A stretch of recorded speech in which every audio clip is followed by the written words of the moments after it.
Political ইন্টারভেনশনের কারণে আমরা পিছিয়ে যাই। কখন পিছিয়ে যাই? যখন আমি নিজেও পলিটিক্যাল ইন্টারভেনশনের বেনিফিশিয়ারি হয়ে থাকি। আদারওয়াইজ আমি পিছাবো না। আমি তো আপনাকে বিশেকের ব্যাপারে এতগুলো কথা বললাম এখন। এই সময় বাংলাদেশে বিনিয়োগ এবং ব্যবসা, আপনি যেহেতু সরাসরি যুক্ত আছেন বাংলাদেশে বিনিয়োগের সঙ্গে কিংবা ব্যবসার সঙ্গে, শিল্পায়নের সঙ্গে, সেইখানে আসলে বাস্তব পরিস্থিতিটা এই সময় কি বলে আপনার কাছে মনে হয়? বাংলাদেশের ইকোনমিক সিচুয়েশনের সাথে আপনি স্টক মার্কেট তুলনা করেন না। স্টক মার্কেট দেখে মনে হবে আপনি ইরাকে আছেন। ঠিক আছে, আমাদের stock market is absolutely non existent. উনি তো আপনাকে নাম্বার দিয়ে বিশ্লেষণ করে দিয়েছেন পুরো জিনিসটা, যে আমরা একদম মিনিমাল, ইন্ডিয়ার থেকে মিনিমাল, পাকিস্তানের থেকে মিনিমাল। এইটা নিয়ে আপনি করতে পারবেন না। বাট হ্যাঁ, আপনি একটা জিনিস বলতে পারেন যে এখন আপনার আরও ডিফিকাল্ট হবে to enhance the stock market, because আমাদের মেইন ড্রাইভার ছিল ব্যাংকিং খাত। ব্যাংকিং খাত তো জানেন কি সুন্দর অবস্থা।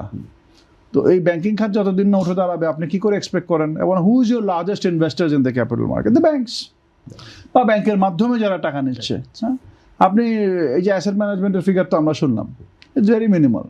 হ্যাঁ, এবং আপনার এই জিনিসটাকে আপনি যদি ঘুরায় পেঁচায়, আপনি যদি অ্যাকচুয়াল রিফর্মস করতে চান, আপনাকে অটোমেশনটাকে ম্যান্ডেটরি করতে হবে। খালি ক্যাপিটাল মার্কেটে না, সব জায়গায় আপনাকে সাইমালটেনিয়াসলি এন্টায়ার সিস্টেমে, যে আমি এনবিআর-এর কথা বললাম, আপনার মন্ত্রণালয়গুলোর কথা বললাম, তাহলে আপনার ট্রান্সপারেন্সি থাকবে, তাহলে অ্যাকাউন্টেবিলিটি থাকবে। এবং আপনি এই ব্যবসা বান্ধব পরিবেশ করার জন্য আগে আপনাকে প্রথমত আপনাকে আপনার ফাইন্যান্সিয়াল সেক্টর ঠিক করতে হবে। আপনাকে খেয়াল করতে হবে প্রাইভেট সেক্টর ক্রেডিট কোড কিন্তু সমানে নামতেছে। একমাত্র স্মার্ট সিটি বসুন্ধরা, আধুনিকতায় এক ধাপ এগিয়ে। কেন? গভর্নমেন্ট বোরিং বাড়ছে, সেটা স্বাভাবিক। এটা ব্যাংক তো আমাকে লোন দিবে না, সে সরকারকে লোন দিবে। সরকারের লোনটা is back by sovereign guarantee, রাষ্ট্র থেকে আপনি নিচ্ছেন। তো এখানে আরেকটা হলো যে মার্কেট কনফিডেন্স। হ্যাঁ, এখন একটা অন্তর্বর্তীকালীন সরকার, সবাই এখন তাকিয়ে আছে নির্বাচনে, রাউন্ড দ্য কর্নার। বাট তারা চায় যে দ্রুত নির্বাচন হলে যে ক্যাপিটাল মার্কেট ভালো হবে, এটার তো কোথাও লেখা নেই। আপনার পলিটিক্যাল উইল আছে কিনা? আপনার যদি পলিটিক্যাল উইল না থাকে, কিসের ক্যাপিটাল মার্কেট, কিসের এনবিআর, কিসের মন্ত্রণালয়, কিসের প্রাইম মিনিস্টার অফিস? আপনার পলিটিক্যাল উইল থাকতে হবে। সেটা যদি আপনার থাকে, এই যে এখন একটা দুই দলের মধ্যে একটা হাড্ডাহাড্ডি হচ্ছে, হ্যাঁ, এই দুই দল কিন্তু আমাদেরকে অনেক প্রমিসেস করছে, এটা আমরা অতীতে দেখে এসেছি। আপনার এক্সিকিউশন পয়েন্টটা কি?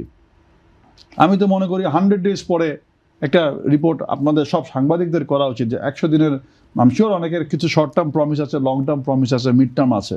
100 ডেজ পরে একটা অ্যানালাইসিস করা উচিত প্রত্যেকটা গভর্নমেন্টের। কিন্তু সেটাতে কি হয়?